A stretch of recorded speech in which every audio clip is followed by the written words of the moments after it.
자, 여러분들 안녕하세요. 네, 지난주에 있었던 국가직 그리고 지방직 사회복지직 시험 그 기출문제입니다. 여러분들 좀 보도록 하겠습니다. 그렇게 어렵게 출제되지 않았습니다. 그 출제 비중을 보니까 그 표 속의 골고루 출제가 되었는데 여러분들 특히 인상에서 제일 많이 출제가 되었죠. 5문제. 앞에 1편에 보니까 행사 총론 3문제 뭐 적당히 출제되었고요. 정책 조직론 적당히 4문제씩 출제가 되었습니다. 그런데 재무행정이 2문제밖에 안 나왔죠. 사실 2문제도 아니고 1문제입니다. 1문제 반. 왜? 그 내용상 보면 재무행정이긴 한데 정답 찾는 데는 뭐 지방행정 거를 알아야 풀 수 있는 문제였죠. 그래서 재무행정 1.5문제를 할 수 있겠고 7편에 지방행정이 뭐 2.5문제를 할 수 있습니다. 섞여 있는 문제라서 그죠? 그리고 6편 내용은 뭐 나오지 않았고 이렇습니다.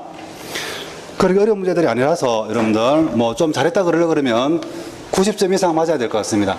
90점 이상 맞았으면 뭐 잘했는 걸 할 수 있겠고 그죠? 이러면 우수하다 할 수 있겠고 뭐 80점, 85점은 뭐 그렇게 잘한 건 아니지만 이것도 뭐 그냥 보통으로 했다 그래 말할 수 있겠고 그죠? 그 밑으로는 이제 더 이상 말하지 않아도 알겠죠 그죠? 75점 밑으로는 여러분들 더 열심히 하면 됩니다. 열심히 하면 되고 그죠? 여러분들 그래서 90점 넘어야지 뭐 잘한 걸 할 수 있겠고 아마 문제가 그렇게 까다롭지 않았기 때문에 빨리 풀 수도 있으면서 거의 다 맞출 수 있는 그런 문제였습니다. 그죠? 뭐 박스형 문제가 있는 것도 아니고 박스형 문제 뭐 한두 개 있는데 별로 어렵지 않습니다. 그리고 특히 하나 박스는 뭐 박스형 문제 할 수도 없죠. 사실은. 자, 그 내용들 좀 보겠습니다. 1번 대표 관료제에 대한 설명을 옳지 않은 것은 아주 기본적인 문제입니다. 정답은 1번이죠. 1번. 자, 역관제 폐단을 시정하기 위해서 등장했다. 틀렸죠.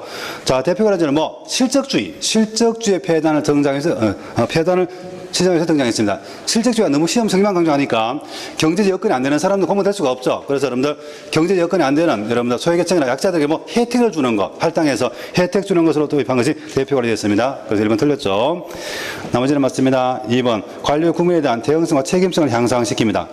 공무원들을 뭐 골고루 선발해서 그죠? 국민 전체 사정 잘 할 수 있도록 함으로써 그 다음에 3 형평성을 제고할 수 있죠. 약자에게 혜택을 주는 거라서 그렇지만 역차별의 문제가 발생합니다. 누구한테 혜택을 주면 그것이 다른 사람한테는 뭐 차별이 될 수가 있죠. 다른 사람한테는 차별이 될 수가 있습니다. 역차별 문제가 발생한다고 그랬죠. 또 우리나라도 대표 관료제적 임용정책을 시행하고 있습니다. 예컨대 장애인 할당, 저소득 할당 이런 것들이 있죠. 여러분들 남녀평 채용 목표제도 있고 남녀평등 채용하는 것도 있고 여러분들 맞습니다. 정답 1번. 그 다음에 2번 문제 신행정론 그 핵심 내용으로 옳은 것만 모두 그런 것은 자 신행정론은 여러분들 행태주의의 문제점을 극복하기 위해서 나온 거죠. 자 이렇습니다. 여러분들 신행정론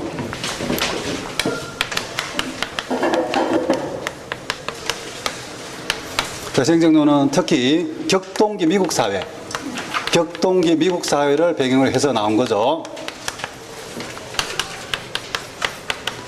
바로 1960년대 말에 미국에서 여러 가지 문제가 많이 발생해서 아주 혼란스러웠죠. 격동기였습니다. 그 문제점의 공통점, 갈등 상황이었죠. 갈등이 심각했다. 인종 간의 갈등, 빈부간의 갈등 이런 게 심각했는데 기존의 이론, 특히 행태론이 뭐 별로 해결이 도움이 안 되더라. 따라서 여러분들 반행태론적 입장이 나오게 되었고 이거를 뭐라 그러죠? 뭐 후기행태주의. 이 후기행태주의를 도입한 것이 바로 신행정론이었습니다. 현실 문제 해결에 도움이 되는 연구를 하자 그런 거였죠. 그래서 자 적실성을 강조하고 현실에 진짜 중요한 거 연구하자. 그리고 연구만 하지 말고 뭐 실천성도 갖추자. 처방책을 제시해서 이런 거였죠. 이런 걸 강조합니다. 그리고 여기서 갈등이 중요하다 그랬는데 갈등이 심각하다 그랬는데 그 갈등이 생긴 이유가 사회적 약자들은 배려가 없어서 그렇다. 그래서 그걸 해결하기 위해서 뭐 배려해주자. 배려해주는 건 뭐라 그러죠? 사회적 형평성의 가치를 많이 강조했습니다. 가치 또는 이념적 측면에 봤을 때 아시죠? 이런 걸 중시했죠. 신행정 내용입니다. 후기행태 내용과 거의 같죠? 그랬을 때 옳은 것만 모두 옳은 거 차례차례 따져보면 기억 효율성 강조 틀렸죠? 뭐 강조? 형평성 강조입니다. 그죠? 틀렸고, 니은에 실정주 연구 지향 틀렸죠? 실정주 연구 지향하는 거 뭐? 여러분들, 행태주의죠. 행태주의라 말할 수 있고, 아니면은, 실행정론에서 대해서 말하면 실정주 연구를 뭐 비판했다 그러면 되겠고, 비판. 그리고 뒤것에 있는 적실성 있는 행정연구 그 말은 맞죠, 그죠? 적실성, 친선 강조했습니다. 맞습니다. 뒤에 고객 중심 행정 맞습니다, 여러분들. 행정권은 그 전국적으로 시민이라고 봤죠. 바로 그렇죠.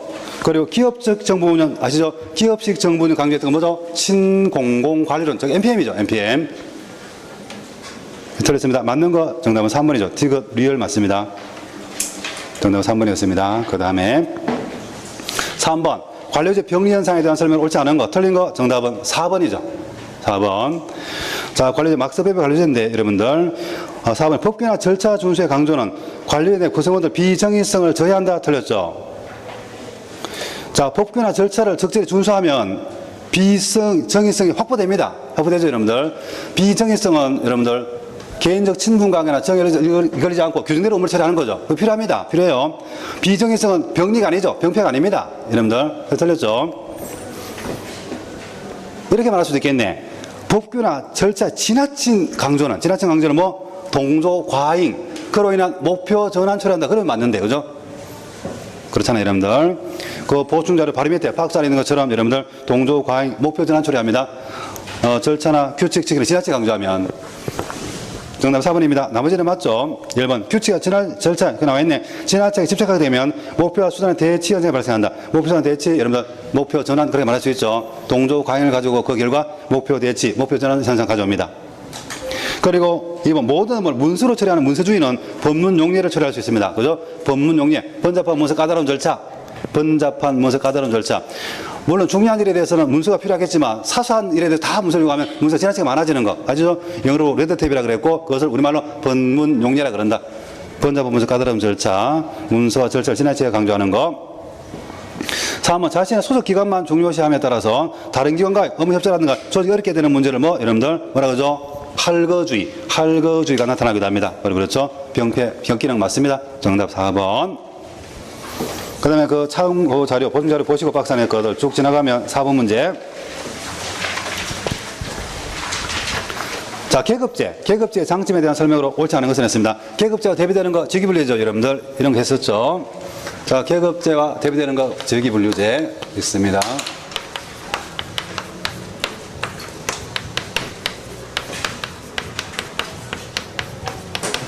직위분류제. 자, 계급제는 공직 분리할 때 사람 중심을 하는 거죠. 그죠? 사람 중심의 공직 분류입니다. 그에 비해서 직위 분류는 직무 중심의 공직 분류죠. 직무를 세분화하는 거. 그랬을 때 각각 장단점이 있습니다. 어느 것이 더 반드시 더 낫다 그런 건 아니죠. 각각 장단점이 있어요. 그랬을 때 지금 계급제를 물어봤습니다. 정답은 3번이죠. 3번. 정책 중립 확보를 통해서 행정 전문성을 제고할 수 있다. 틀렸죠. 정책 중립과도 관계가 없고 그리고 전문성 확보와도 거리가 멉니다. 그죠, 여러분들? 오히려 전문성이 떨어지죠. 전문성을 저해한다. 직무가 세분화되지 못하기 때문에 그 밑에 자료 중 박사 자료 중 오른쪽에 단점 중에서 여러분들 제일 첫 번째 있는 행정 전문성 저해한다고. 저해. 왜? 제일 앞에 폐쇄형 충방 설치했대. 계급제는 폐쇄형이죠. 중간에 자리가 비면 바깥에서 전문가 채용하는 것이 아니라 안에서 채웁니다. 안에서. 그리고 또 세 번째 끝에 또 한 다음에 일반 행정가주의죠. 들어가서 여러 가지를 돌아가면서 합니다. 직무를 재놓고 들어가는 게 아니죠, 여러분들. 계급제는 여러 가지를 돌아가면서 하기 때문에 전문성이 떨어집니다. 전문성 제한다 그랬습니다. 정답 3번. 자, 나머지는 맞습니다. 여러분들 1번에 공무원의 신분 안정과 직업공무원제 확립에 기여합니다. 오래 근무할 수 있죠. 들어갈 때 직무를 정해놓고 들어간 게 아니기 때문에 여러분들 자기가 맡은 일이 끝나도 잘리지 않고 다른 걸 하게 됩니다, 여러분들. 그래서 자, 신분 안정에 도움이 되고 따라서 결과적으로 직업공무원제 확립에 기여합니다. 그리고 직무가 세분화되지 않기 때문에 좋게 말하면 인력 관리 신축성과 융통성이 없죠. 이것도 했다 저것도 했다 그럴 수 있습니다.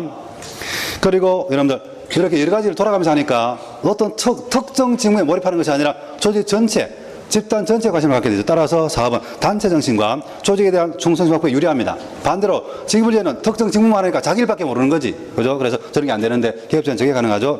맞습니다. 정답 3번이었습니다. 그 다음에 넘어가서 5번 문제. 5번은 정부 업무평가 기본법에 의한 최근에 자주 출제된 그런 내용이죠. 정부 업무평가 기본법에 의한 정부 업무평가 제도에 대한 설명으로 옳지 않은 것은 틀린 거. 정답은 3번입니다.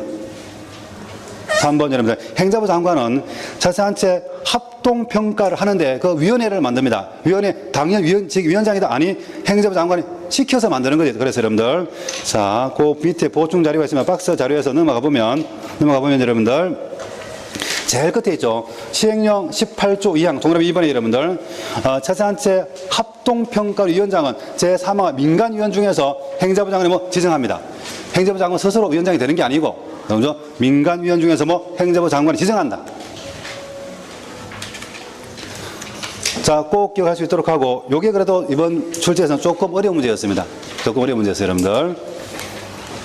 물론 어떤 학생들은 저거는 맞추고 다른 거는 막 기본적인 문제 막 틀리고 막 그러는데, 하여튼, 어떻게 보면 이번에 출제된 것 중에서 제일 좀 어려운 문제였습니다. 요게 사실은. 이 정도가. 그리고 1번에 김포시와 도로교통공단은 평가 대상에 포함된다.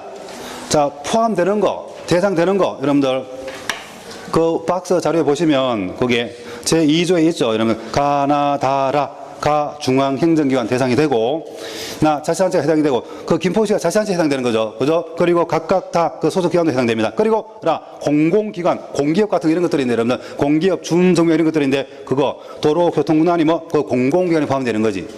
공공기관에 여러분들. 그래서 해당됩니다. 포함됩니다. 그리고, 문제에서 2번 보기에 관세청장은 자체평가위원회를 운영합니다. 관세청장, 여러분들, 중앙행정기관장 중에 하나죠. 여러분들. 아시나요? 중앙행정기관.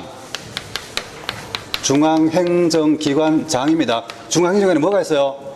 부, 처, 청 있죠. 바로 있습니다. 여러분들. 그 장입니다. 그 장 중에 한 명이죠. 그죠? 여러분들. 부, 처, 청.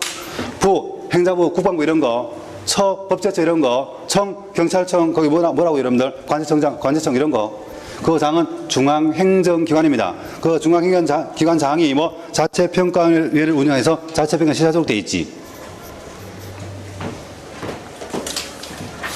4번 기재부 장관은 정부 업무평가위원회 위원입니다. 바로 그렇죠, 여러분들. 그 보충자료, PPT 박스 자료 중에 제일 밑에 위원회 구성 및 운영에서 뭐 기본서 다 있는 건데, 위원회는 위원장 2명을 포함한 특이하죠. 위원장이 2명입니다. 국무총리가 그 위원장이 되고, 또 여러분들 한 명 더 민간위원장이 있고, 그렇죠. 그 포함한 15인 위원을 구성하는데, 그 내용으로서 이제 등기 보시면, 동그라미 3, 위원은 다음의 각 부회자가 된다. 1번, 거기 나와 있는 기재부 장관, 행자부 장관, 그리고 국무조정실장. 그 외에 이에 있는 민간위원들이 있고 그렇습니다. 그 이외에. 자, 놔두고, 그 다음에 6번 문제, 밑에 6번 문제. 정책 집행의 상향적 접근법에 대한 설명을 옳은 것이 옳은 거. 상향적. 자, 상향적, 하향적 이름들. 자, 이렇죠.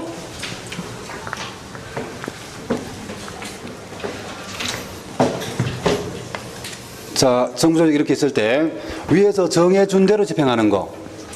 그죠? 이런 게 있고, 그리고 현장에서 잘 적응하는 거, 이렇게 강조하는 게 있습니다. 왼쪽 경우를 고전적, 그리고 방향으로 말하면 하향적 집행이라 그러죠. 이걸 일모를 한 사람은 전방향적 집권이라 그랬죠. 위에서 정해준 대로 하라는 거, 전방향적입니다. 정해준 대로 하면 잘 될 거라는 예측이죠, 예측. 정책 또는 정책 집행의 예측. 집행의 예측. 환경 변화 없을 때 이렇게 하는 게 맞고 또 필요합니다. 적합하죠. 반대로 환경 변화 심할 때는 저렇게 할 수 없습니다. 저렇게 하면 또 안 되죠, 여러분들. 그렇다는 것이 뭔데, 여러분들, 현대적, 방향으로 말하면 상향적 집행이고, 전방향 반대 후방향적이죠. 후방향적입니다. 그렇죠. 이거는 그대로 하면 예측이 아니고 뭐 가보니까 어떻더라? 그래서 정책이나 정책 집행의 기술 내지는 설명이죠. 기술 내지는 설명, 기술 설명 이렇습니다.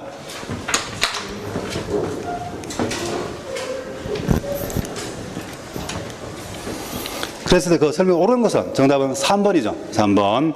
상향적 물어봤으니까 3번. 집행 현장이죠. 현장에서 일선 관리와 재량과 자유를 강조합니다.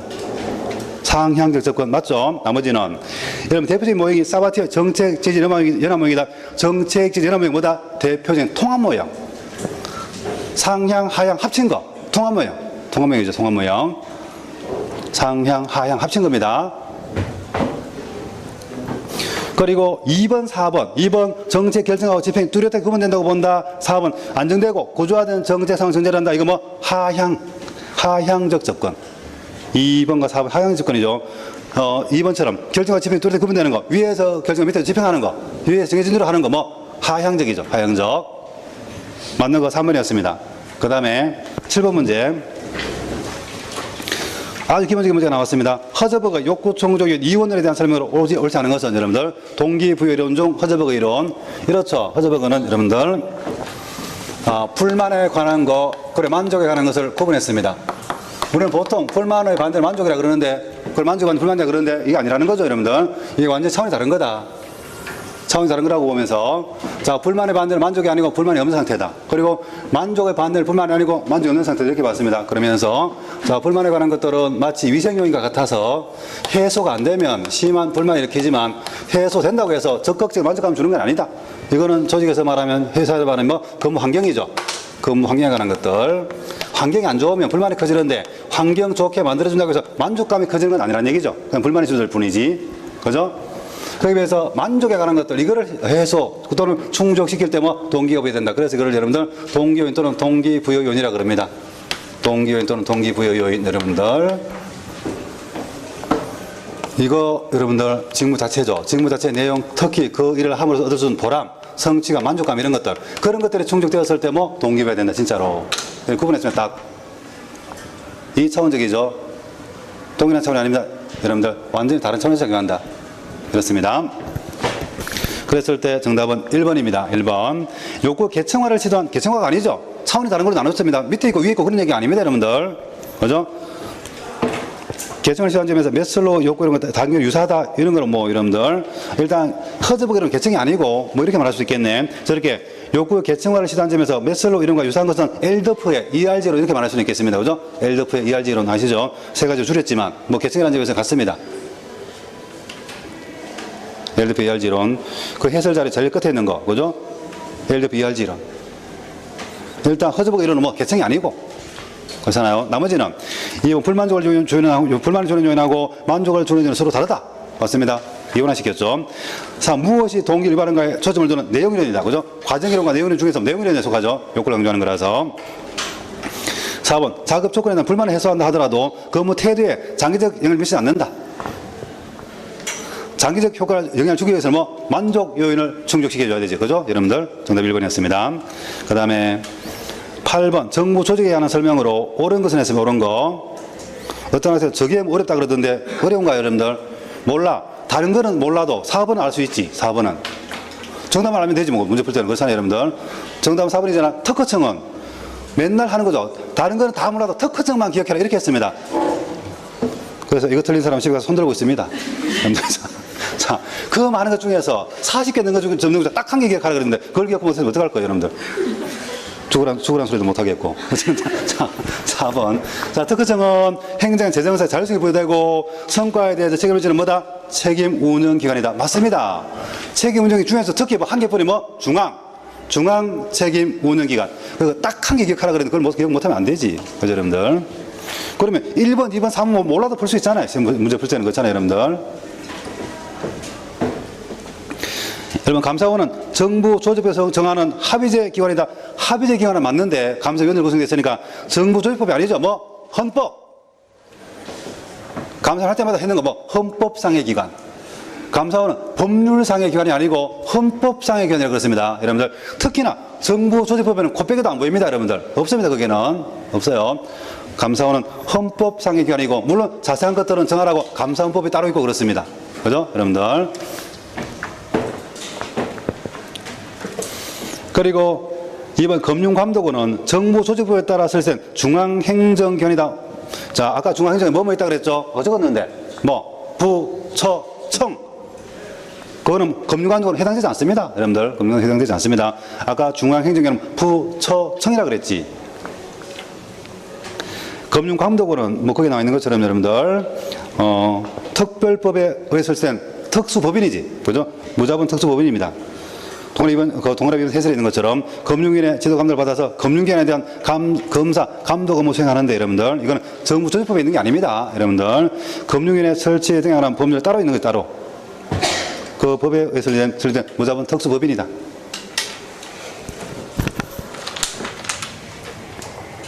그 다음에 뭐 3번 쉽죠. 소청심사위는 어디 소속이라고 그랬어요? 어디 소속? 인사혁신처. 인사혁신처에 있다 그랬죠. 그 소속으로서 뭐 뒤에 행정의 소속 공무원들 징계처분에 관한 사무를 간생한다. 이건 맞기는 맞습니다. 근데 그 소속이 틀렸죠. 정답 4번입니다. 그 다음에 9번 문제. 자, 공익의 공익 개념을 실체적 과정설에 대한 설명을 옳은 것을 했습니다. 실체적 과정설 여러분들. 자, 공익은 개인 이익과 사익 관련성이 있는가 없는가 뭐 이런 얘기 할 때마다 이렇게 그랬었죠. 자, 공익이 있을 때 그 공익이 개인들의 이익과 사익과 관련성이 있을까 없을까? 사익과 관련성이 있을까 없을까? 관련성이 없어. 별도로 존재한다. 그렇게 보는 것이 뭐 실체설이죠. 실체설. 이게 공익 개념 정의에 더 적극설이라 그래서 적극설이라 그러면 적극설. 공익이 개인 이익과 관계없이 도덕적으로 규범적 선언적으로 존재한다는 거. 그죠? 아닌데 개인들 이익이 모여서 공익이 되는 건데 그렇게 보는 것이 뭐죠? 과정설입니다. 과정설. 여러분들 과정설은 적극설 반대 소극설이라 그러죠. 별도 공익이 있는 게 아니기 때문에. 그리고 개인 이익을 중시해서 이거를 뭐 민주적 공익관 그렇게 말하죠. 민주적 공익관. 민주적 공익관.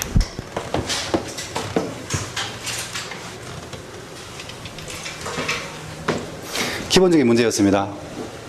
그런데 약간 좀 그런 생각이 드네. 이번 국가시험이 비교적 쉽게 나왔기 때문에 혹시 지방직 시험도 그럴 거라는 생각 때문에 행사 소홀히 하는 학생들이 있을 것 같은데 그러면 나중에 낭패를 당할 수도 있습니다. 생각할 수 있어요. 그죠? 그래서 그런 경우 많습니다. 국가시험 잘 쳤는데 지방직 망쳐버리는 그런 경우. 여러분들은 방심하지 말고 국가시험 열심히 해야 됩니다. 모든 과목들이 그렇겠지만. 그죠?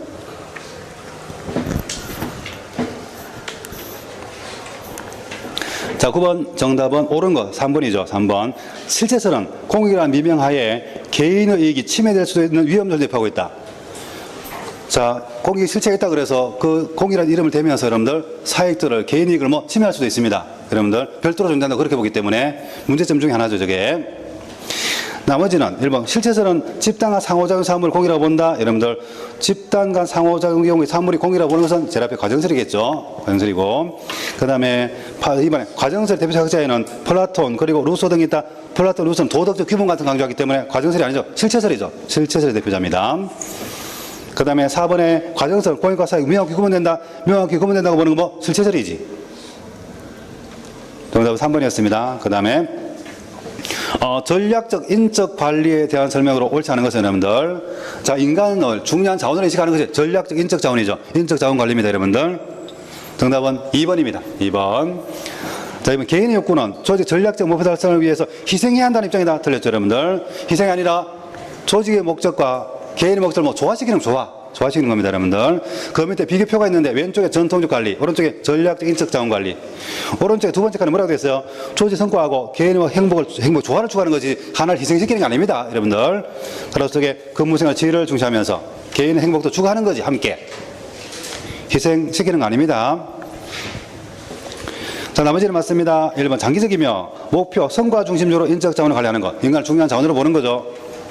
그리고 3. 인사 업무 책임자가 조직 전략 수립 적극 참여합니다. 여러분 인간적에서 중요하다고 보기 때문에. 그리고 좀 4번에 조직 전략이라든가 성과와 인적 자원 관리가 활동하는 뭐 연계 중점을 두고 있습니다. 바로 이렇죠.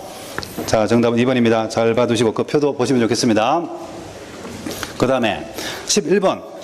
자, 부정청탁 및 금품 등 수수 금지에 관한 법률상 금지하는 부정청탁에 해당되지 않는 것을 했습니다. 바로 김영란법이죠, 여러분들. 부정청탁하면 안 됩니다. 그 부정청탁 예가 15가지로 규정이 되어 있으면서 되는 게 예외가 사항이죠, 예외사항 여러분들. 보면 이 정도는 봐줘야 될다 그런 생각이 듭니다, 여러분 사실은. 그랬을 때 문제는 쉽습니다. 정답은 2번이죠, 2번. 자, 공개적으로 공직자 등에게 특정 행위를 요구하는 행위, 여러분들. 공개적으로 여러분들 특정 행위를 요구하는 것은 뭐 할 수 있다는 거지. 그러니까 여러분들 그 부정청탁에 해당되지 않는다 그 말입니다. 그 보충 자료도 나와 있죠. 박스 자료 나와 있습니다. 뒤에 넘겨보실까요? 잠깐 넘겨보시면.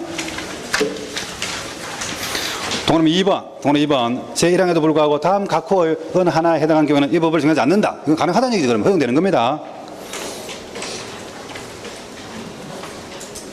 허용되는 것 중에 특히 2번에 있네. 공개적으로 공직자 등에게 특정 행위를 요구하는 게. 공개적으로 다음날 다 알게 하는 거. 그건 괜찮다 그 말입니다. 나머지도 보면 이 정도는 될 것 같다 그런 생각이 듭니다. 확인해 보세요. 계속 출제될 거니까. 나머지는 안 되는 것들이죠. 보면 안 될 것 같습니다. 보세요, 여러분들. 문제에서 1번 보기 각급 학교 입학, 성적, 수행평가 등 업무에 관해서 법률 위반해서 처리, 조작하도록 하는 행위 안 되겠지, 당연히. 그러면 되겠어요, 여러분들. 3번에 공공기관이 주관하는 각종 수상, 포상, 우수기관 선정 또는 우수자 선발에 관해서 법령을 위반해서 특정 개인, 단체, 법인이 선정 또는 탈락하도록 하는 그런 행위. 탈락되도록 하는 행위 안 되겠죠? 누가 생각나네, 그죠? 보니까 누구 생각납니다. 여러분들. 4번 채용, 승진, 선보 등 공직자 등의 인사에 관해서 법령을 위반해서 개입하거나 영향을 미치도록 하는 행위 안 됩니다. 당연히. 그 박스 자료 참고로 보시면 되겠습니다. 보세요. 정답 2번이었고 그 다음에 7번 무의사 결정. 뭐 여러 번 다뤘던 그런 문제들이죠. 이런 문제입니다. 무의사 결정에 대한 설명으로 옳은 거라 그랬어요. 정답은 4번이죠. 정책 문제 채택 과정에서 기존 세력에 도전한 요구는 뭐 문제되지 않는 거, 문제시키지 않는 거.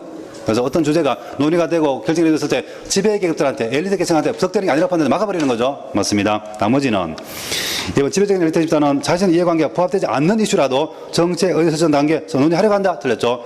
부합되지 않는 건 이슈는 뭐 논의하지 않으려고 하는 거, 막아버리는 거, 억압하는 거. 틀렸죠. 그 다음에 이번 중무의사결정은 중립적 행동으로 다원주의 이론의 관점을 반영한다. 틀렸죠. 여러분들 중립적 행동도 아니고 다원주의도 아니죠. 중립적 행동이 아니고 다원주의 아니고 뭐 엘리트 이론의 관점을 반영하는 거죠. 지배기업들 이득을 위해서 막는 거기 때문에 엘리트 이론의 관점이죠. 특히 신엘리트 이론. 그리고 3번 집행 과정에서는 무의사결정이 일어나지 않는다. 아니 일어난다. 여러분들 정치가 전 과정에서 발생한다. 전 과정에서 물론 전형적 만에 나타나는 단계는 여러분들 의제 설정 단계지만 거기서 방향이 실패하면 결정, 집행, 평가 과정에서 방해할 수도 있다 그랬죠. 정답은 4번입니다. 옳은 거. 그리고 13번 정책 결정 모형에 대한 설명으로 옳지 않은 것은 모형은 많은데 문제가 너무 쉽게 나왔습니다. 그죠? 정답은 2번이죠.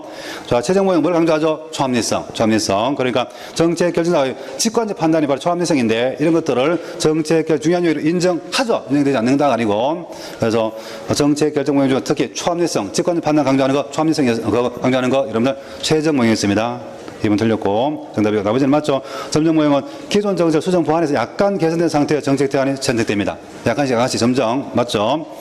3 혼합 주사 모형은 합친 거죠. 합리 플러스 점정이죠. 그랬을 땐 그것의 맥락의 근본 결정에 해당하는 부분에서 합리 모형을 적용시킨다 그랬죠. 그죠? 근본적 결정에서는 합리를 적용시키고 부분적 결정에서는 점정 모형이 적용한다 그랬습니다. 기본적인 내용이죠. 맞습니다. 쓰리통 모형 조직화된 무질서 또는 무정부 상태에서 어떠한 계기로 인해서 정책 우연히 결정되는 거 설명해 줍니다. 쓰리통 모형 쉽습니다. 정답 2번이었습니다. 그 다음에 14번 뭐 박스로 돼 있기는 돼 있는데 박스형 문제도 아니지 사실은. 그죠? 뭐 아주 기본적인 문제. 공적율법에서는 퇴직 공직자의 취업 제한 및 행위 제한 등을 규정하고 있는데 취업 심사 대상자는 즉 4급 이상 공무원들이죠. 퇴직일부터 몇 년간? 3년간. 퇴직 전 몇 년 동안? 5년 동안 소속했던 부서 또는 기관 업무와 밀접한 관련성이 있는 취업 제한 기간에 취업할 수가 없습니다. 3년, 5년. 정답 1번이죠. 그래서 이렇게 뭐 적었었죠, 여러분들. 자, 공직자 윤리법에 있는 것 중에서 퇴직하고 나서 일정한 공무원들은 3년 동안 취업할 수가 없습니다. 어디에? 퇴직하기 전 5년 동안 소속했던 기관이나 부서의 여러분들 일과 관련성 있는 어떤 기관단 취업할 수 없다 그랬죠. 그래서 3년 동안 취업할 수 없습니다. 3년 동안 취업할 수 없습니다. 자, 정답 1번이었습니다. 뭐 쉬운 문제였습니다. 기본적인 문제고. 15번 예산 제도에 대한 설명으로 옳지 않은 것은 이게 바로 재무행정 문제인데, 그죠? 이거 하나밖에 없습니다. 재무행정 문제는 사실은. 그런데 그것도 쉽게 나왔습니다. 정답은 2번이죠. 2번. 자, 연기준 예산 제도는 단위 사업을 사업, 재정 계획에 따라서 장기적인 예산 편성적으로 방향을 잡았다면, 자, 장기적인 거 계획 강조하는 거 뭐겠어? 계획에서지, PPPS지. 특히 연기준 예산은 매년 새롭게 하는 거라서 장기가 아니죠. 단기적이면 단기죠. 그렇잖아요. 뒤에 계획에서는 PP에서는 당해 연도 예산 제약 조건을 먼저 그런다. 당해 연도마다 그 제약 조건 강조하는 뭐 영유 예산 이렇죠. 여러분들 바뀌었습니다. 아주 바꾸면 되겠죠. 자, 나머지는 맞습니다. 여러분 C코는 알렌 C코는 통제, 관리, 기획 다른 말 계획이라는 세 가지 예산 정형점을 제시했죠. 그럼 외우라고 했습니다. 통관기 또는 통관계. 그 종류, 순서, 의미 다 하시면 나온다 그랬죠. 3. 우리나라는 예산 편성하고 성과 관리 연계를 위해서 재정사업 자율평가 제도를 실시하고 있습니다. 아시죠? 3년 주기로 3분의 1씩 그런 말도 했었죠. 3년 주기로 3분의 1씩 평가. 그리고 4번 소재지출 예산. 누구한테 세금에서 얼마나 줬는데 예산총을 바뀌는 거 여러분들. 소재지출 예산 제도는 소재지출의 내용과 규모를 주기적으로 공표해서 소재지출을 관리하는 제도입니다. 바로 그렇죠. 정답 2번입니다. 그 다음 16번 여러분들 16번 자, 중앙과 지방의 권한 배분에 대한 설명으로 옳지 않은 거, 틀린 거, 정답은 1번이죠. 1번. 여러분들, 이것도 너무 기본적인 문제입니다. 뭐, 금방 풀 수 있어요. 여러분, 지방 분권 및 지방 행정 개편을 추진하기 위해서 국무총리 소속으로, 틀렸죠? 대통령 소속으로 뭐, 지방자치발전위를 둔다. 그 법 이름, 그리고 소속, 그리고 위원회 꼭 기억하라 그랬지. 여러분들, 꼭 기억하라 그랬습니다. 자. 지방분권촉진위원회가 있었는데 여러분 그게 아니고 바뀌었습니다. 아시죠? 박근혜 정부 들어오면서 지방자치발전위원회 소속은 뭐 대통령 소속입니다.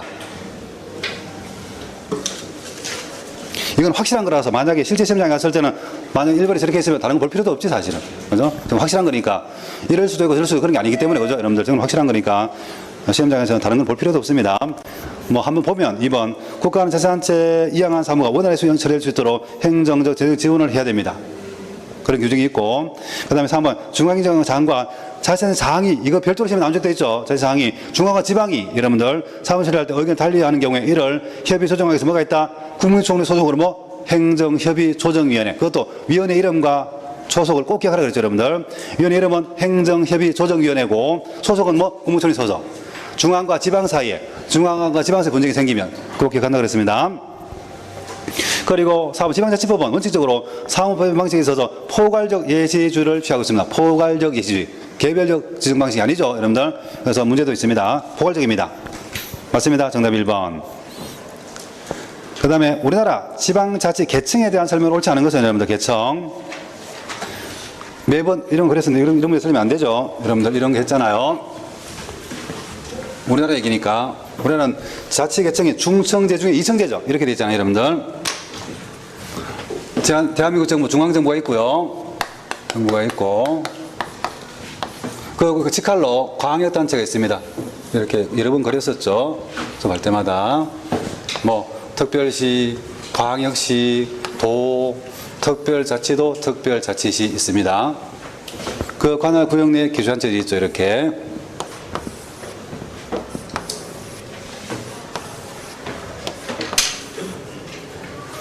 자, 제일 위에 정부, 중앙정부가 있고요. 그 직할로 뭐 이런 거 광역단체가 있고,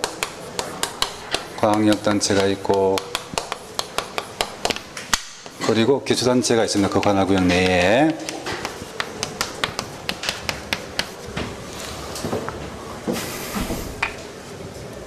광역단체, 특별시, 광역시, 도,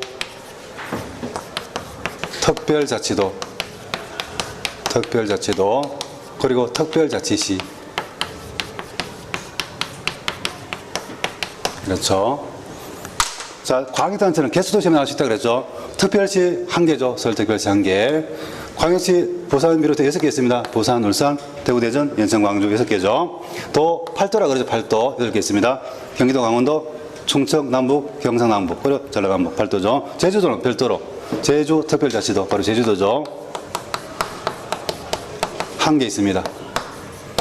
특별자치시 1개죠. 세종시, 세종특별자치시, 행정중심 복합도시. 이번 대통령 선거에서 자꾸 그러던데 후보자들이 수도를 뭐 세종시로 옮기겠다 뭐 이런 말 많이 하던데 할지 안 할지는 모르겠지만 하여튼 말은 그렇게 했습니다.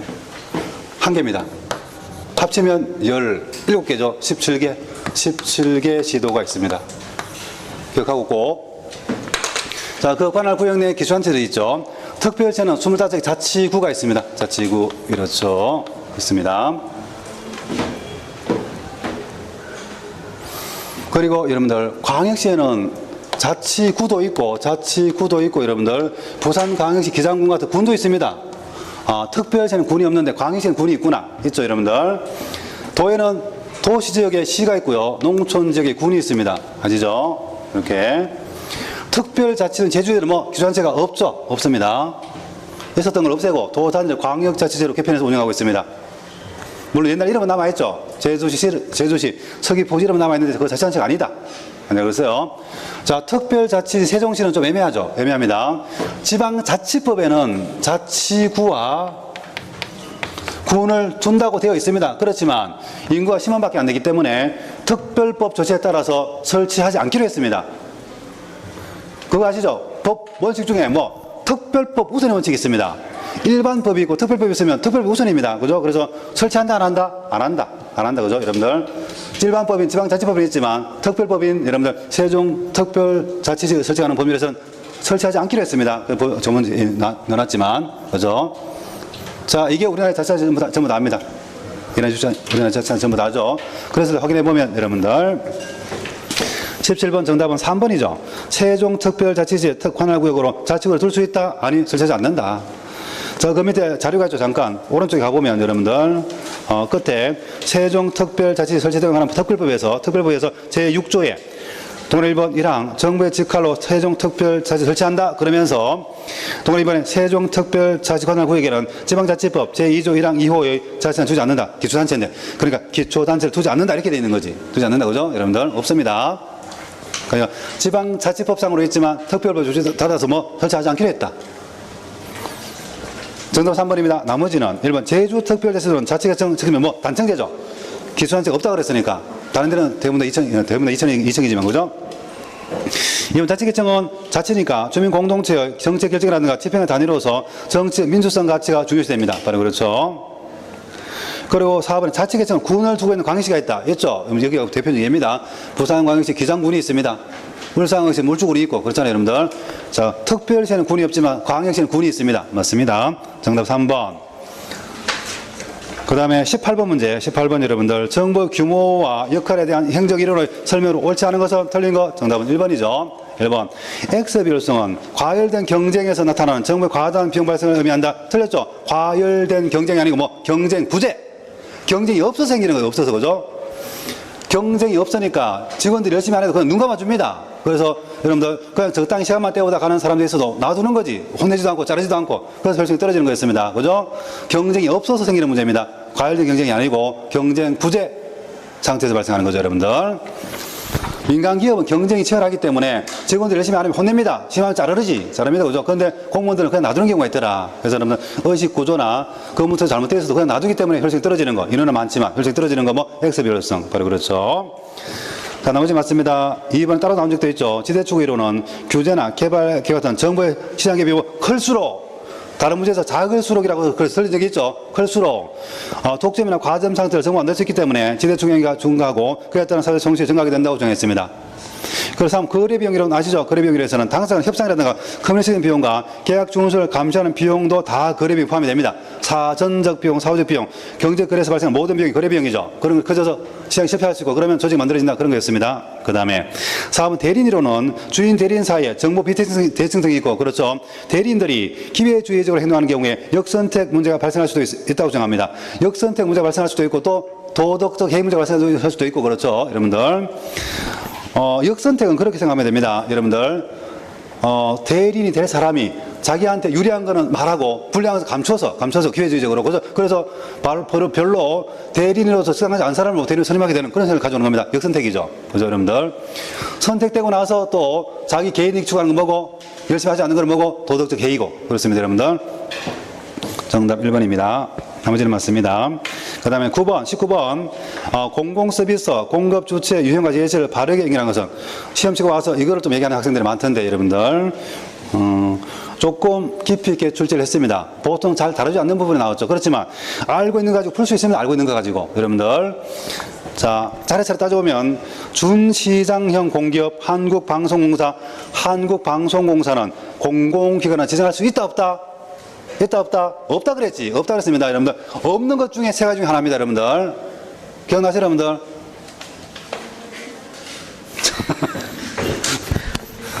저 혼자 기억나는 것 같은데 보니까.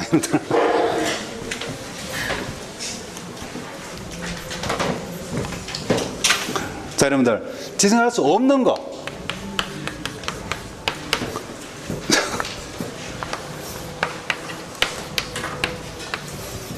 제가 지금 억지로 참고 있습니다. 그죠? 욕하고 싶은데. 자, 할 수 없는 거, 뭐, 각종 직업단체, 여러분들, 직업 같이 하는 사람 모여있는 거. 이거는 지들끼리 자기들 친목도모하고 영업질서 유지하게 한 것들입니다. 여러분들. 예를 들어서 뭐, 이런 게 있겠지. 공인회계사 이런 거는 국민을 위한 게 아닙니다. 지들을 위한 거지. 이런 거는 공공견증할 수 없다 그랬어요.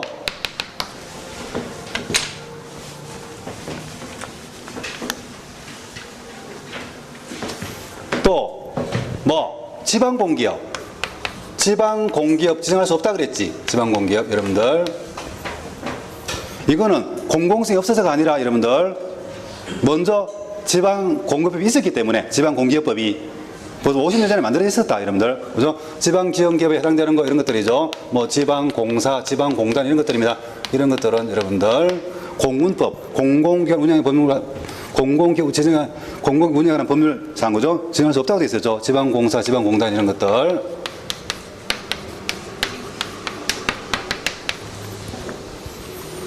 그리고 한국방송공사, 즉, 영어로 뭐, KBS.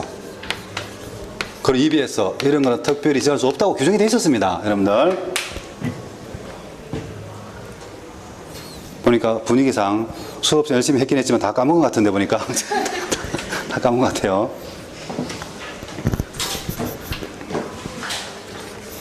그래서 만약에 저희 한국방송사 나오면 그건 볼 필요도 없는 거지. 뭐 무슨 유형 따질 필요도 없습니다. 지정할 수 없는 건데 뭐죠? 없는 거야. EBS도 마찬가지입니다. 한국교육방송공사.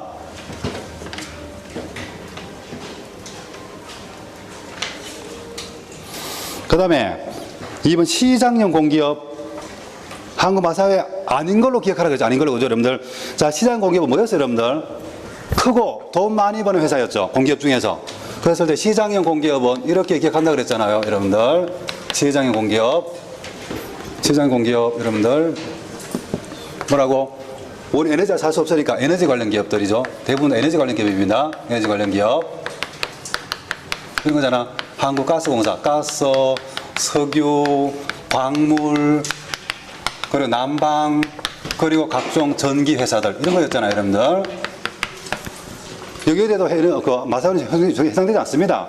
그리고 뭐 더 있다면, 우리는 해외 무역도 많이 하니까 공항 중에 큰 거 인천이겠지, 항만 중에 큰 거 부산이겠지, 이런 것들도 시장형 공기업이라고 그랬습니다. 한국 마사회는 뭐 준시장형 공기업을 기억한다고 그랬습니다. 특히 시장이 아니다.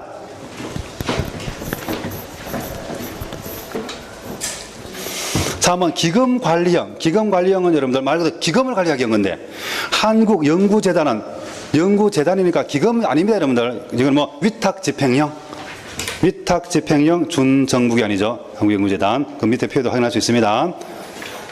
남아있는 나머지 4번이네. 한국소비자원 여러분들. 위탁집행형 준정부기관 맞습니다. 1번, 2번, 3번 아니니까 4번 고를 수도 있는데, 소급법으로. 저는 4번입니다. 20번. 재정 성과 관리와 재정 건전성에 대한 설명으로 옳지 않은 것은, 이거는 재정적 문제를 할 수도 있고, 아니면 뭐 지방적 문제를 할 수도 있습니다.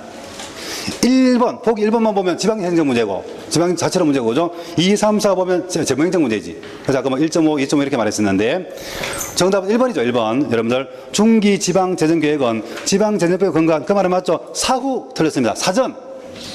계획 사전에 있어요, 사전에. 사전 예산 제도로서 지방재정 건전을 추구한다. 자, 우리 수업 시간에 했던 것 중에 이론 반영했어요, 여러분들. 사후적인 거 뭐 있었죠? 지방재정 진단제도. 진단은 어떤 데 한다 그랬죠? 문제 발생하고 나서 나중에. 특히 문제가 발생한 자체한제에 대해서. 그래서 그 밑에 표에 보면 여러분들 쭉 있는 오른쪽 제일 끝에 지방재정 진단제도를 보고 밑에 사후적 통제이고, 나머지는 전부 다 뭐 사전적 통제입니다. 그죠? 여러분들. 그중에 특히 중기 지방재정계획 사전적 통제자. 계획 세우는 거, 통제하는 거. 정답 1번이고 나머지는 맞죠? 2번 태봉합 재정 추진은 재정 건전성 분석, 재정 실물 경제 효과 분석, 재정 운영의 통합 부분에 대한 영향 분석 등에 활용될 수 있습니다. 전체적으로 일반에게 특별히 기금을 다 포함해서 검토하는 거죠. 3번 총사업비 관리 제도는 시작된 대형 사업에 대한 총사업비를 관리해서 재정 지출의 생산성 제고를 도모합니다. 총사업이 자꾸 늘어나는 거 막기 위해서 도입한 제도죠. 총사업비 관리 제도. 그리고 예비 타당성 조사 제도는 말 그대로 큰 사업 시작할 때 미리 타당성 조사해 보는 거. 예비적으로. 대규모 신규 사업에 대한 예산 편성 및 기금 운용 계획을 수립하기 위해서 기재부 장관 주관으로 실시하는 사전적인 타당성 검증 평가 제도입니다. 그대로 맞죠, 여러분들? 정답 1번입니다. 자, 이 정도니까 여러분들 빨리 풀 수 있고 대부분 다 맞출 수 있습니다. 그래서 90점 이상 맞으면 잘한다고 그랬어요. 그 밑으로 점수는 좀 문제가 있는 거고, 여러분들. 그리고 아까도 말씀드린 것처럼 지방지가에서는 더 어렵게 날 수도 있으니까 자, 긴장을 주지 말고 열심히 합니다. 끝까지. 그렇게 하고 또 다음 기회에 볼 수 있도록 해설청을 마치겠습니다. 여러분들 수고하셨습니다.